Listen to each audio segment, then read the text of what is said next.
Hello everyone, welcome to Anime Oracles, and today's video is about Accelerator. He is one of the earliest characters of the franchise and easily one of the most developed characters in Index. He took his first major step towards protagonism in OT5 when he saved Last Order's life. He took a bullet to the head as a consequence. From that point on, he has gone down a path of redemption, and a special focus on aesthetics has been employed to convey his mindset, struggles, and to track his evolution. I think colors being employed is a very good way to showcase traces of the struggles of a character, or even serving as a general representation of the character. Colors have the potential to evoke emotions. Darker tone, lighter tone can all add to a character. Depending on what you use, you can convey a sense of turbulence, serenity, or even warmth. Sometimes colors are used to even personify characters, and the patterns can be used to convey specific roles in the story or even titles. In Accelerator's case, his mindset evolves throughout the series, and various apparels are used almost as tracking devices for this development. Now typically, redemption story arcs can be of different types based on the pacing and the depth of negative actions done by the character, but they all share some qualities. If I were to describe a standard structure, then usually a story event initiates some change in the set character, then they have to go through some internal struggle, and lastly they have to overcome their negative perception about themselves and finally come out as a changed person.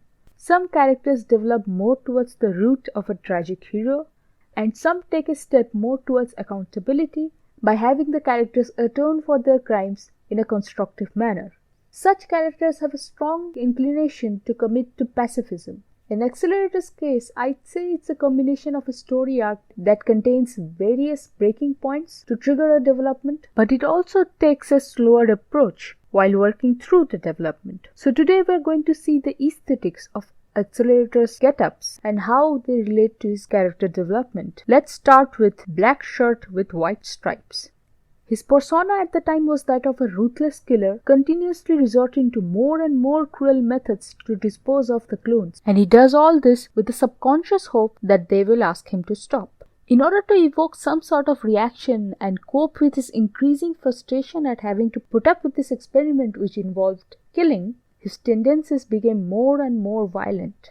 Thanks to his Railgun-esque portrayal that added more context, and some hints in OT3 where he is shown to intentionally try and start up conversations with the clones, Accelerator logically comes across as a sympathetic villain, but he can only cause harm at that point. He also seriously injured the lower level Espers who foolishly came to fight him, and the issue is, they didn't stop even when he showed no mercy. Therefore, he seeks the ultimate power so that no one would even think of challenging him again. His own world is black and white. Blood is splattered everywhere around him and on his hands. The cycle of violence finally ends when Toma defeats him at the end of the Sisters arc, and the shift in mindset that this defeat induces in Accelerator helps him save Last Order. This is the first major step in development.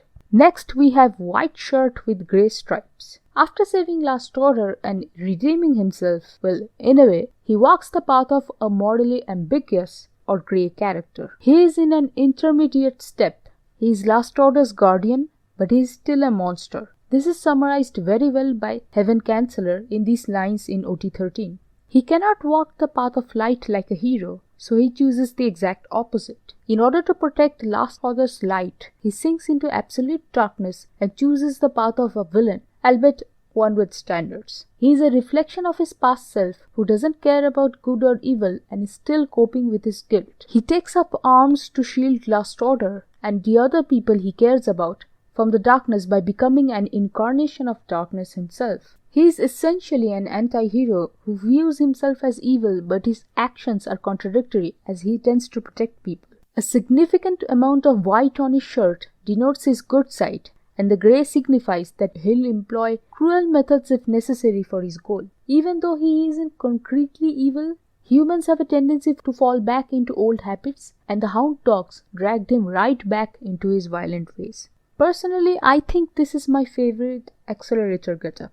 The reason I like it is it's sort of blatant with the grey coloration and it contrasts brilliantly with the black and white stripes. More and more as Accelerator's clothes change, I feel they work more towards a mature look. First, we started off with jeans and a t-shirt, then we have a sweatshirt of sorts, then a coat, and finally a suit. It almost feels like taking progressive steps towards growing up and changing of clothing with a changed perception.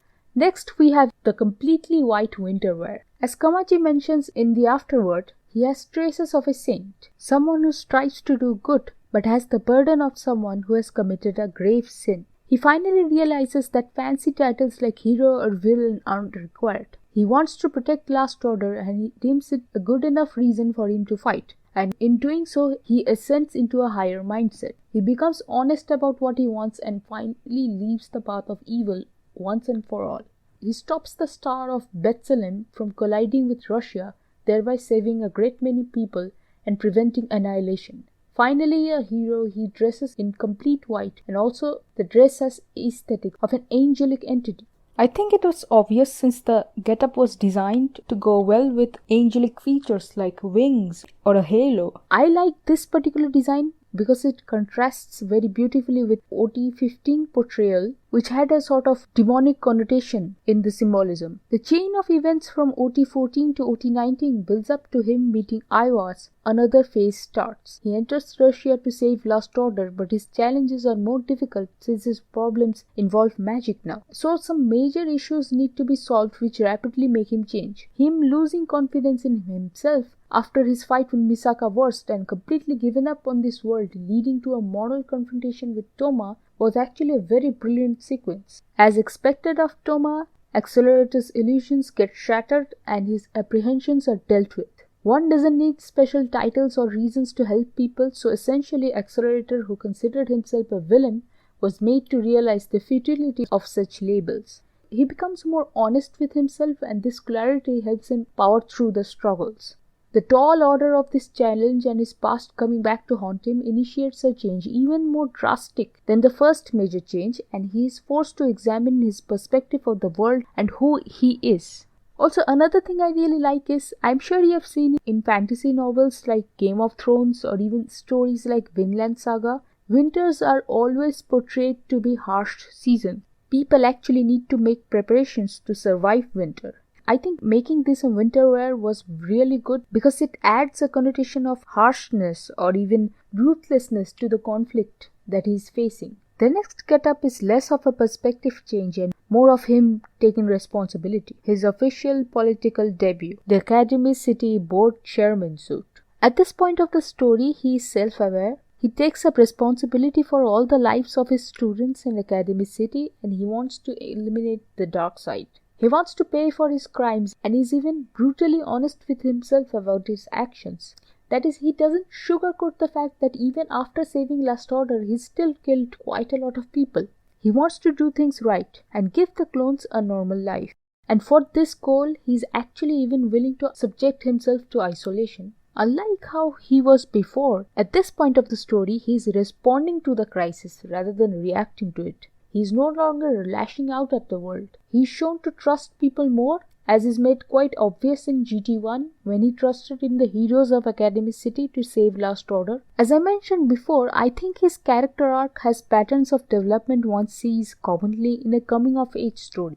In fact, I think more specifically one can call it a Bildungsroman. Bildungsroman is a literary genre that focuses on the psychological and moral growth of the protagonist from youth to adulthood, in which character change is important. The genre often features a main conflict between the main character and the society. Typically, the values of the society are gradually accepted by the protagonist and he or she is ultimately accepted into society. The protagonist's mistake and disappointments are usually over, and in some works, the protagonist is able to reach out and help others after having achieved maturity. Accelerator's core storyline is about an immature boy who got manipulated into killing people, and he evolves into this person who is willing to take responsibility to ensure a good life for everyone. I feel it's a good way to track his mindset, and even if employing this sort of technique does make things less subtle, I think it is very apt. I think overall my favorite portion about using the get-ups is the contrast